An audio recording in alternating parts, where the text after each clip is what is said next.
Panibagong video na lumabas ngayong araw na to na magpapatotoo na itong administrasyong Marcos ay nagbayad ng 100 million US dollar para lang dakpin or para lang kidnapin si Pangulong Rodrigo Roa Duterte. Grabe to Ang tindi nito, may 100 million dollar kayo na pangbayad sa mga puti para lang dakpin si Pangulong Duterte, pero wala kayong pangbiling bigas para sa mga Pilipino. So ito po mga banateros, talagang pag-uusapan natin to. Hindi po ito prank, hindi po ito clickbait lamang, kundi ito po ay isang katotohanan na may hawak ko tayong video ngayon na nagpapatotoo di umano na etong administrasyong Marcos ay nagbayad ng 100 million US dollar para lang dakpin si Pangulong Rodrigo Roa Duterte. Aba nako, grabe, ang dami niyong pera. Kanina yung mga pera na nyo na dala-dala nyo. Ang dami niyong pera pang bayad para lang para sirain ng mga Duterte Ang dami niyong pera pang bayad para pabagsakin ng mga Duterte. Iba din talaga tong administrasyong Marcos, ang lupit no. Samantalang syempre bago tayo mapunta ho doon ay dito tayo sa isa sa mga nakita ko. Asan na yun? Ito ba yun? Hindi yan. Ito ba yan? Ito yan. Dito ay kumamot ulo na naman si Marcos Jr. Ito trust rating of selected personalities. Source Pulse Asia. Ano to? May 6 to May 8, no? Ito po ay ratings pagdating po sa pwedeng maging Pangulo ng Bansang Pilipinas. As usual, bagsak na naman si Marcos Jr. Wala na akong bago doon. Wala nang bago doon sa ano na yun. Wala nang bago doon sa ano na yun, sa mga ganitong pangyayari. Ano pa ba asahan mo? Ikaw ba naman laawenta na presidente. Kaya ano pa ba asahan mo? Di nga bells, di ba? So dito nga grabe, hanggang ngayon po talaga mahal na mahal at gusto ng taong bayan etong si Pangulong Rodrigo Roa Duterte. Kung makikita ko natin dito, etong si Marcos Jr. na may paiyak-iyak pang picture ay meron lamang na 32%. At si Vice President Sara Duterte merong 50%. At syempre si former President Rodrigo Roa Duterte na nasa Netherlands dahil sa kagagawan ni Marcos Jr. ay meron pong 63%. Yan trust ratings po yan. Tsaka ito po, hindi po ito fake news kasi Pulse Asia po yan. Pulse Asia to. Pulse Asia, so kung pagsasamahin mo pa 63 plus 50, so 113 ho lahat ang trust ratings ng mga Duterte. Kung halimbawa lamang na kung si Pangulong Duterte lang nandyan at si Bongbong Marcos ay baka 100 plus yan. Kawawa naman si Bongbong. Sinusuka ka na ng mga kababayan mo, Bongbong. Minsan alis-alis din. Dapat nakikiramdam ka din. Hindi porket alam naming makapalang peslak mo, mananatili ka pa rin dyan sa gobyerno. Ayun na nga namin sa iyo Tingnan mo, 32% ang ratings. Nakakahiya. It's yucky. Grabe. Ito sa pa, meron ba tayong nakita dito? Saan na yun? Uy! Yan ang mga 2028 presidential, preferential survey. Oo. Pasensya na dun sa natutulog. Medyo maingay tayo dito. Oo. Nandito nga eto others 1%. Sino tong others na to? Sino kaya yung mga others na yun? Meron din dito si Senator Robin Padilla na meron 3%. si Senator Chis Escudero na merong 3%. As usual naman, si Tambaluslos or si Martin Romualdez na merong 6%. Ano to? Undecided 11%. At eto si Rapi Tulfo na merong 11%. Si Senator Bongo na merong 15%. At si Leni Robredo na merong 21%. At syempre, ang nangunguna sa lahat, walang iba kundi si Vice President Sara Duterte na meron lamang na 29%.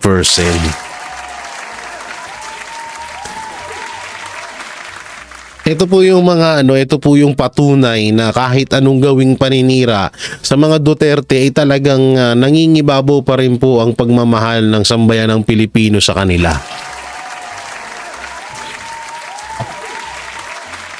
At dito alam naman na natin na dalawa ho ang magiging kalaban.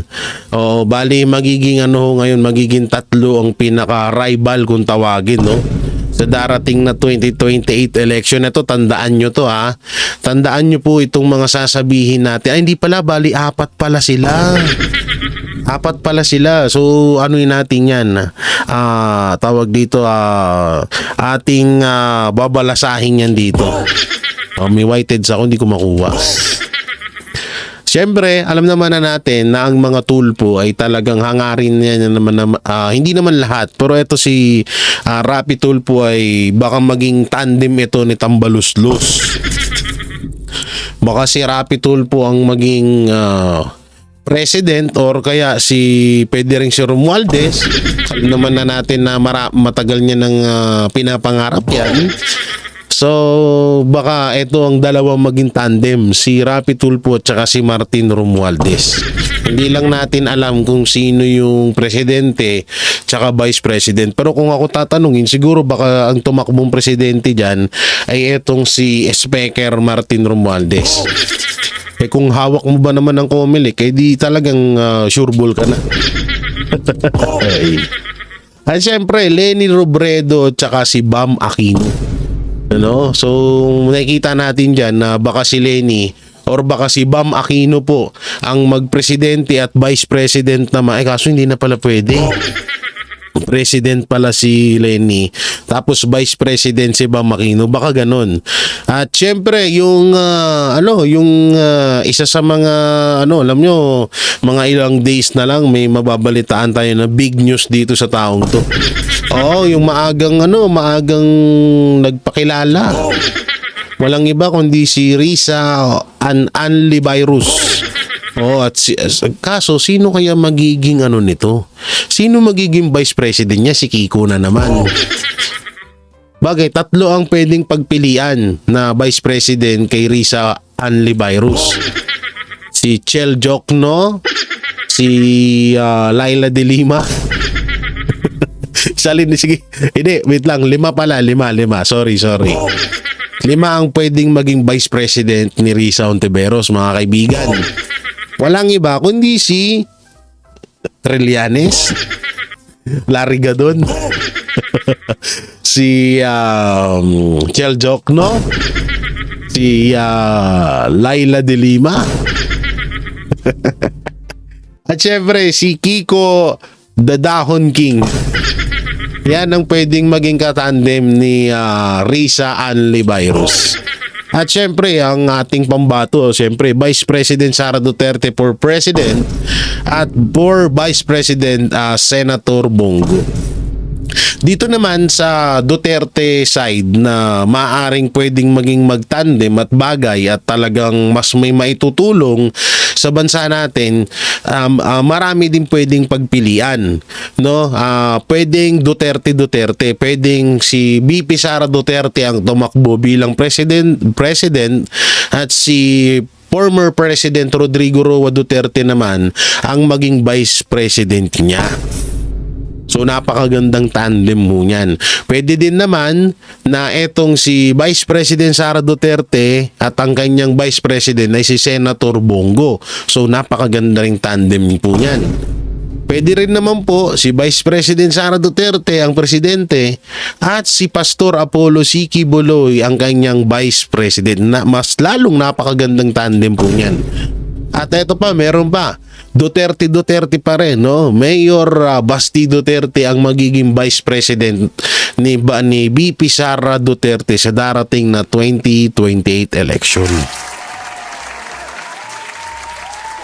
Alam nyo, napakadami pa natin na pwedeng pagpilian na may na pwedeng maitandem kay Vice President Sara Duterte. Kaso nanaginip ako. Itong hirap sa panaginip ko pag nananaginip ako. Oo, hindi ako, alam niyo na medyo natatakot ako sa mga panaginip ko. Na etong si Vice President Sara Duterte, kapag tumakbo sa 2028 presidential election, ang magiging Vice President niya ay si Amy Marcos.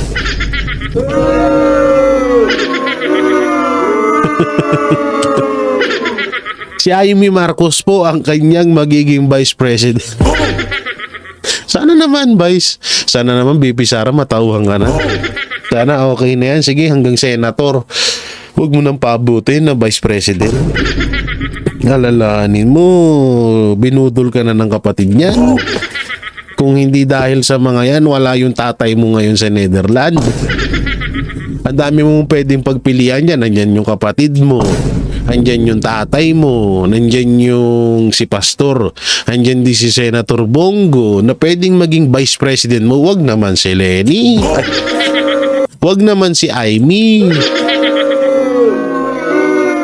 Kami na nagmamakaawa sa'yo, Vice. Parang awa mo na.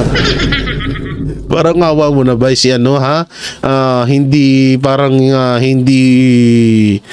deserve ni Amy Marcos maging Vice President. Kung ngayon nga lang na senator siya, hindi tinotolerate niya ang pagiging adik ng kapatid niya. What if pa pag naging Vice President yan? Yari tayo. Si Chis Escudero, hindi ko pa nakikitaan ng pagiging Vice President. Wala pa. At ganun din kay Senator Robin Padilla, wala pa din, siguro masyado pang maaga at medyo kasi nung mga nakaraan, baka sabihin nyo, Jay, bakit hindi mo isinasali si Senator Bato at Senator Robin Padilla? Etong si Senator Robin Padilla at Bato, mga kaibigan ho namin to, no? Malapit po, hindi naman sobrang lapit, pero lagi ho namin nakakasama ho ito sa mga, alam niyo na yung mga jamming. Joke lang. Pero malapit po sa Banateros itong mga to. Pero medyo medyo nakukulangan na ako kay Senator Bato at kay Senator Robin. Medyo naging medyo naging malambot kamakailan lang sa mga nangyaring hearing. So kasi ang isang leader at ang pangalawang leader, hindi mo kasi kailangan dyan ng emosyon. Hindi ka dapat nagpapatalo sa emosyon mo. Kailangan buo ang loob mo, buo talagang hindi ka kayang tinagin ng kahit sino man. Katulad ng nakita natin kay Pangulong Rodrigo Roa Duterte, dapat ganun ang iyong pananaw bilang isang pangalawa at unang pinuno ng bansang Pilipinas, no? Pero mapatungkol naman dun sa grupo ni Ontiveros, ni Martin Romualdez, tsaka ni Lini, wala ho na ho tayong pakialam. Wala talaga, kahit anong gawin po natin, walang depende na lang nga kung etong nangyaring halalan ay mangyari ulit, no? Eto ulit yung gamitin, yung automated counting machine sa 2028 ay paktay na. Wala na. Tayo dito? Lagot tayo dito. Kaya ngayon pa lang dapat talaga matuldukan na yung automated counting machine na yan. Biro mo 18 million yan. 18 million ang nag-overvoting, baka pagdating ng presidential election maging ano na yan, maging 60 million na. Mahirap yan ha, kaya pigilan na natin ngayon pa lang. So yun ayan po ang ating mga panimula na ating mga na ating mga nire-reaction. Pero dito tayo sa balita mapatungkol ngayon ito, karugtong po ito katulad ng mga nakita nyo kanina, so panoorin po natin. Mayorya ng mga Pilipino ang nagtitiwala pa rin kina dating Pangulong Rodrigo Duterte at Vice President Sara Duterte. Base sa resulta ng latest Pulse Asia Survey, lumabas na nakakuha ng 63% trust ratings si dating Pangulong Rodrigo Duterte, habang 50% naman ang nakuha ni Vice President Sara Duterte. Pinakamataas na trust ratings ng mag-amang Duterte ay nanggaling sa Mindanao na parehong umabot sa 97%. Samantala, 32% naman ang nakuha. Wait lang, tignan natin yung NCR. Ang NCR po ay meron pong 57%. Ayan ito bibilangin natin Former President Rodrigo Roa Duterte, NCR 57%. Luzon is 46%. Visayas is 64%. At Mindanao na meron pong 97%. Grabe yun. Nanggigigil na naman si Lisa nito. Nanglilisik na naman ng mata ni Martin Romualdez dito. Sabi nila, ano ba gagawin natin para mapabagsak ang mga Duterte? Nauubos na yung pera na ninanakaw na natin. Nauubos na yung budget. Ba't hindi sila mapamagsak-magsak? Grabing trust ratings to. Samantalang eto kay Vice President Sara Duterte, meron pong 42% NCR. Meron din pong 29% sa Luzon, meron 46% sa Visayas at 97 po sa Mindanao. So tie po sila ang mag-amang Duterte pagdating sa Mindanao. At andito naman po kay President Ferdinand Bongbong Marcos the Dipid. Napanood niyo guys, alam niyo tawag-tawa ako sa Dipid Dip-dip pala, dip-dip. Dip-dip. Hindi, siya talaga nag-compose nung kanta ni Willie Rebillame. So eto, babasahin pa ba natin? Huwag na siguro natin basahin. Babasahin ba natin? Wag na siguro natin basahin to. So, sige, pagbigyan natin. Ito Oy, mga pulangaw.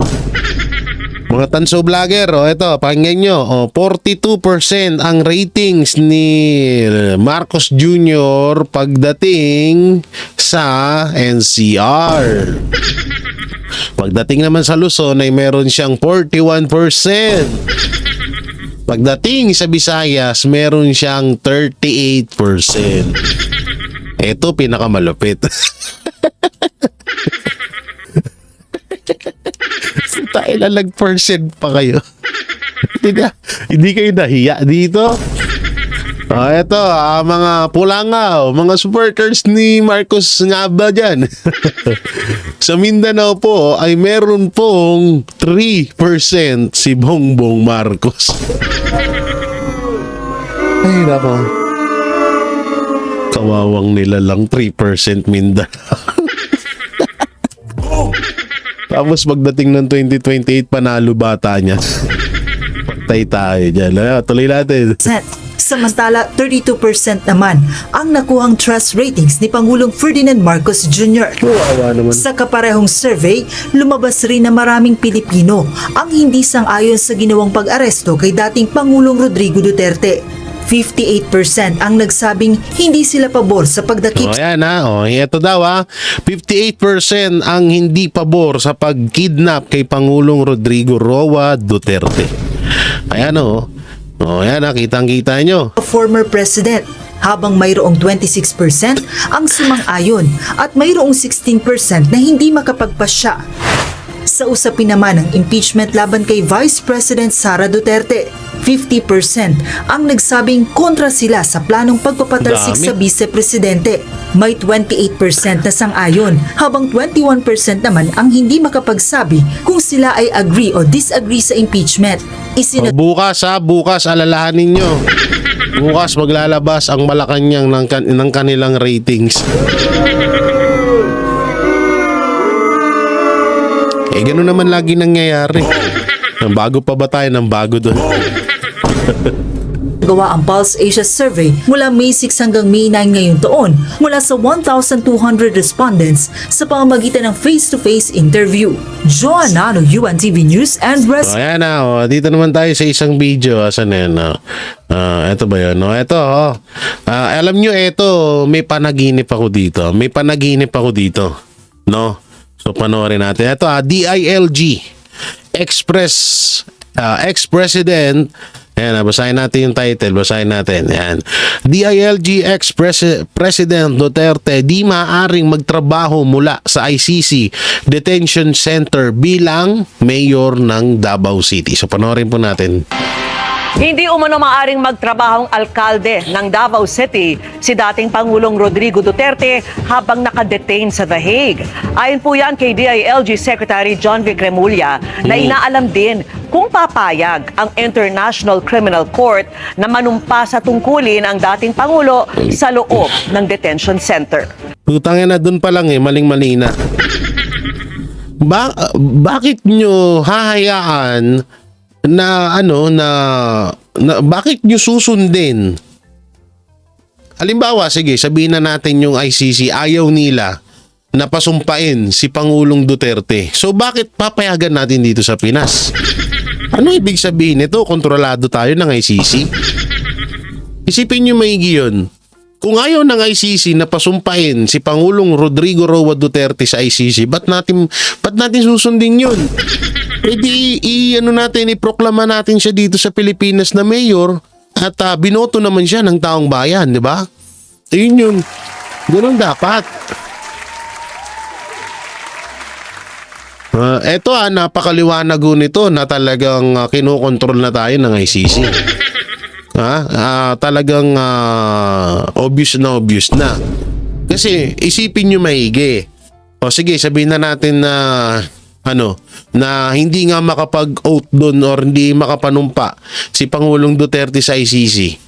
So ba't kailangan sundin ng COMELEC yun? Una-una, wala nga jurisdiction dito ang ICC sa Pilipinas. Alam nyo, ito yung panaginip ko. Sige, panoorin muna natin ito bago ko sabihin yun. Nakatutok si Darlene Kai.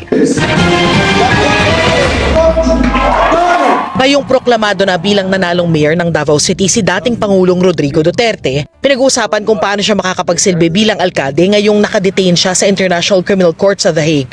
Ayon kay DILG Secretary John Vic Remulla, inaalam niya una kung paano makakapanumpa sa tungkulin ang dating Pangulo. Ang gagawin ko na lang ay magpapaalam ako sa international sa ICC kung pwede po. Tangina tayo pa magpapaalam sa ICC. Ganyan kalupit gayon.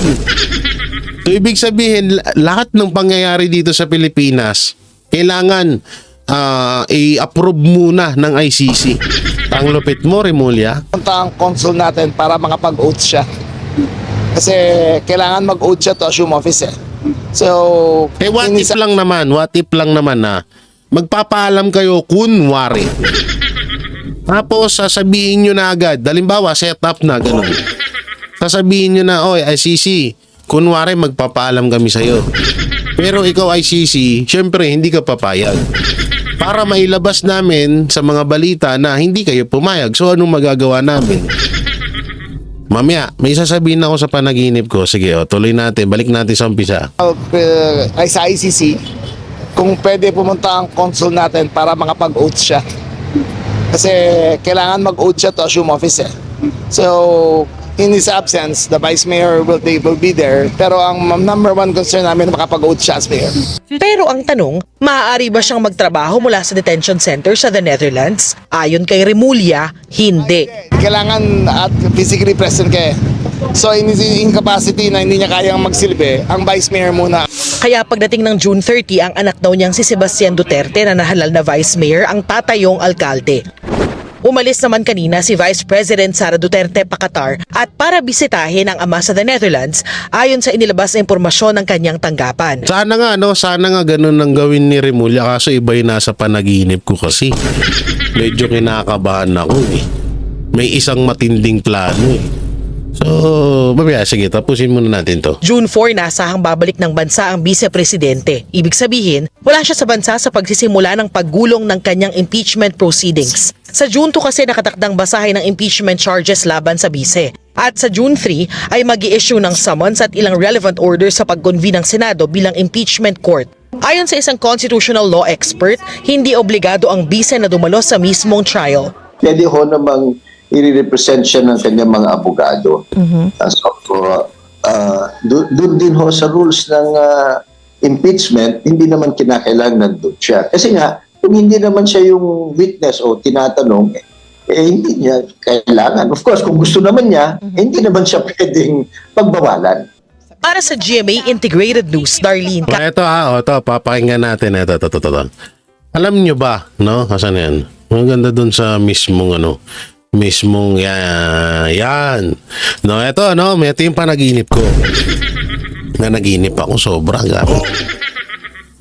Itong, 'di ba? Alam naman natin na nasa Netherlands, nasa ICC si Pangulong Rodrigo Roa Duterte. Parang narinig nyo naman na ipagpapaalam pa ng Pilipinas, ng DILG, ng COMELEC na kung pwede bang manumpa etong si Pangulong Duterte doon sa Netherlands para magampanan niya ang kanyang trabaho bilang mayor sa Davao. Ngayon eto, nanaginip ako. Ang lala nung panaginip ko. Alam niyo ba na merong pinaplano ang mga anti-Duterte mapatungkol sa Davao.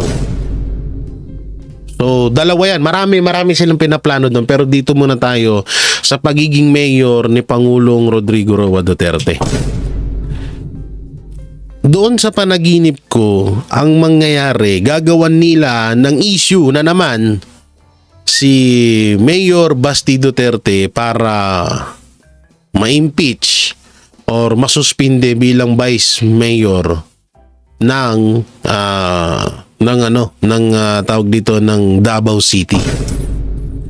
At ngayon, yung mga kalaban ni Pangulong Rodrigo Roa Duterte at ng mga Duterte nung nakaraang eleksyon, hindi ko alam kung sino kasi syempre minsan panaginip malabo eh.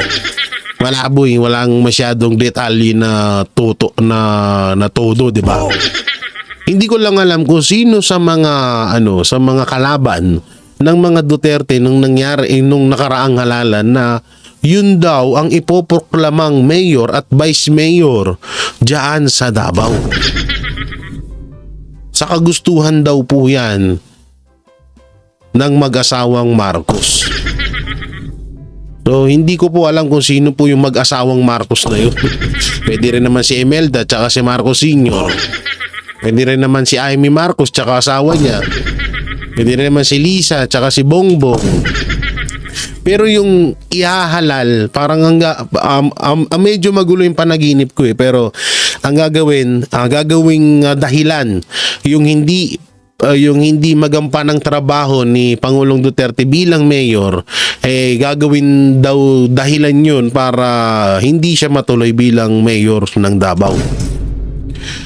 At yung kalaban ni Pangulong Duterte, yun ang ipapalit, ang ihahalal ng COMELEC dyan sa Davao. Sana hindi ho yung magkatotoo.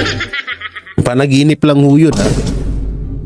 Pero medyo nakakakaba. Kasi alam naman ho natin na napakaganda ng pamamalakad ng mga Duterte diyan sa Davao. So kung mangyayari man yan, medyo nakakakaba talaga yan. Dahil alam nyo naman na hindi natin kabisado kung sino yung iahalal na yun. Pero ewan ko lang kung nasa batas ba yun. Alam naman natin na lahat ng batas ngayon kayang baliin na ng administrasyong Marcos. So yan lamang yung aking yan lamang I yung think, aking Sino man today. tong hype na to? And again, the president said, make it more friendly to commuters Sino and tong to hype na to? pedestrians. So I think we are Salita ka ng salita, hindi naman ito pinag-isasalitang yudipunggol ka. So dito na tayo, no? Dito, may papakita akong dalawang video Unang video yung sa interview ni Marcos Jr. at kay Katunying. Alam ko napanood nyo na yung iba rito, pero may isang scene. Wow. Ano yung movie? Scene? May isang parte dun sa video na talagang mabubuisit ka. Ito, panoorin natin. Okay, tatanungin ko po kayo. Nilots niyo po yung 20 pesos na bigas bago mag-eleksyon. At ang sinasabi na iba, nako, hindi sustainable yan. Patsi-patsi lang yan. Hindi maitutuloy ng gobyerno yan. Pakinggan nyo maigi sasabihin ni Marcos Ako po, ba't ho ba ngayon nyo lang ginawa yon? At pangalawa, hanggang kailan ba to? Baka nga patsi-patsi lang po ito. Sige. Ang tanong, bakit ngayon lang? Bakit ngayon lang? Kung kaya nyo palang gawin, ba't di nyo ginawa nung 2022? Oh, yan Bakit daw hindi daw ginawa nung 2022? Ba't nga naman hindi nagawa? Ayun sinasabi ko. Ito yung sinasabi ko sa vlog ko na isusumbat niya to. Isusumbat niya to. Asan na yung 20 pesos per kilo ng bigas? Natuloy ba? Asan na? Nga na, di ba? Ngayon nanunumbat na si Marcos. Noong 2023.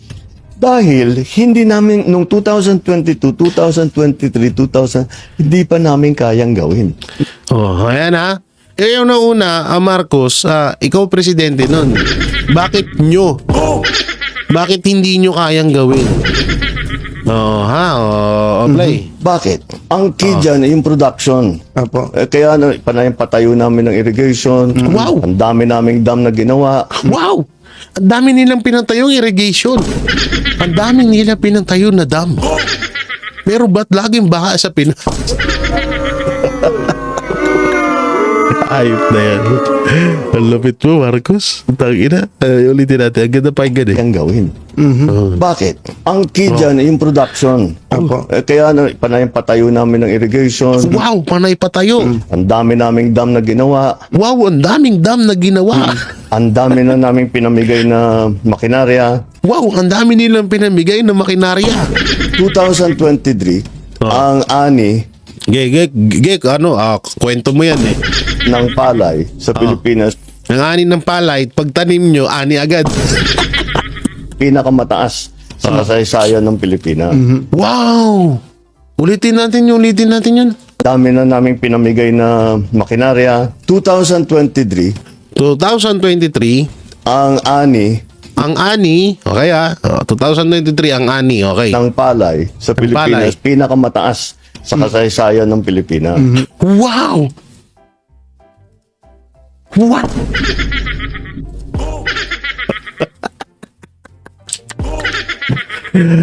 Narinig nyo yun 2023, yan daw ang pinakamalakas na ani ng palay sa kasaysayan ng Pilipinas. Ang galing. Palakpakan natin si Marcos. Kwento niya yan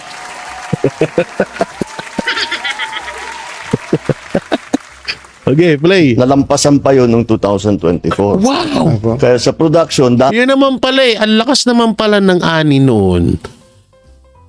Ba't hindi nyo nagawang ibaba ang presyo ng bigas tsaka ng bigas sa Pilipinas? Anak ng teteng naman. Sunog agad si Marcos. Ay, nako. handahan, inaalalay natin. Wow. Bakit? Ba't nyo alalayan Ang dami nyo ang harvest Ngayon lang na tayo nagbibigay ng tulong sa produksyon. Apo. Dahil ang Pilipinas, ang mga opisyal na spoiled. Basta't import lang ng import. Wow! Nasisi pa nga tayo. Tapos, yung importation niyan, illegal and legal. Opo. Obo. Ang katotohanan, ang nakita namin, ang pang-control doon sa presyo Sa ano, sa dip-dip. So eto yan no, hindi nyo kaya magpababa ng 20 pesos na bigas noon. Pero kaya nyo 150 per signature nagbayad ng eroplano to The Hague. So eto yan, eto karugtong yan. Eto panoorin nyo ng ICC upang magpalabas ng warrant of arrest laban kay dating Pangulong Rodrigo Duterte. Ayon pa sa report, mismong si Apo Bicol Party List Representative Naku po. Saldico na may hawak ng budget ng Pilipinas ang naghatid sa ICC Naku na po. nakakalulang $100 million na Naku withdraw po. sa Bank of the Netherlands. Isang linggo bago ang isinagawang pag-aresto kay dating Pangulong Rodrigo Duterte. Ang mambabatas din di umano ang nagmamay-ari ng pribadong eroplano na naghatid Lupit. sa dating Pangulo sa the Netherlands. Kung totoo man mga idol na nagbayad yung admin na Pilipinas sa The Hague para mahuli lang, matugis lang si Tatay Digong, malaki talaga pagbabayaran ng admin na ito sa mga Duterte. Hindi yan mawawala sa pamilyang Duterte na hanggat hindi sila nakakaganti. No, yan ang linaw niyan saan yan? Dito tayo sa mukha niya. Yan, So dito ang sabi, $100 million ang binayad ng Administrasyong Marcos or ni Saldico para dakpin ng ICC or ng Interpol or ng Interpol etong si Pangulong Rodrigo Roa Duterte. Biruin nyo, ang dami nating pera pala. Ang dami nating pera, basta pag-usapang pabagsakin ng mga Duterte, lumalabas ang pera ng taong bayan. Lumalabas ang pera ng gobyerno. Biruin mo, $100 million. Ang tanong, hasan na si Saldico? Wala nang paramdam ata si Saldico ngayon Oo, ang grabe no. Biruin nyo to mga kabanateros. Etong ganitong pera na sana inilalaan ito sa sa pangkabuhayan at panghanap buhay, pangkabuhayan ng bawat Pilipino dito sa bansa natin. Pero mas inuuna ho nila na gastusan yung mga taong galit or kayang-kayang gawin na hamakin ng mga Duterte kahit ilang milyon pa na ang ibayad sa'yo. Kahit ilang billion or trillion pa ang ibayad sa'yo. Ganon kalupit ang Administrasyong Marcos.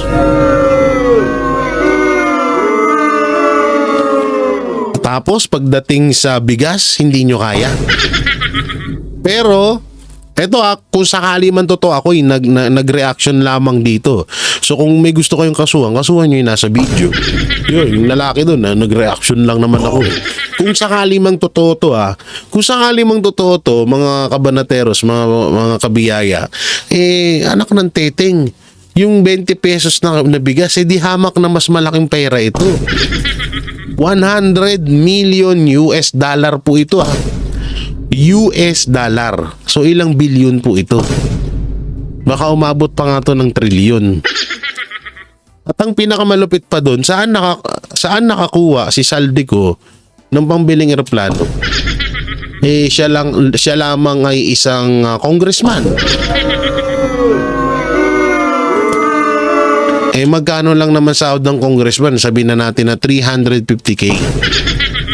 So paano nangyayari?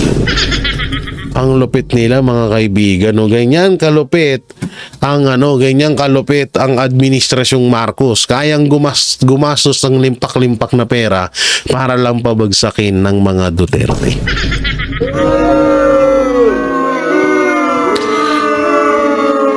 So yun po mga banateros, mga kabiyaya, anong maikukomento nyo sa mga napag-usapan natin? Kayo po ba ay pabor?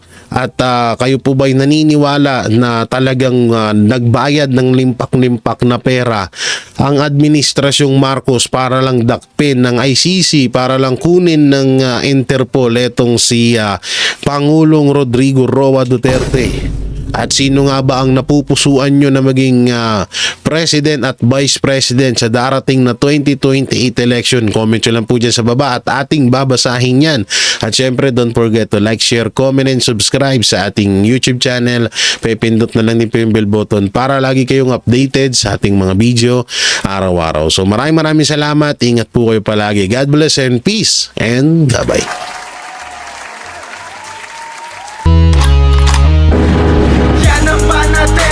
Walang inuurungan. Pag tama palakpakan, pag mali ay babanatan. Yan ang Banateros, boses ng ordinaryong Pilipino. Banateros ay walang makakaawan. Walang inuurungan, Banateros ay tinutulungan.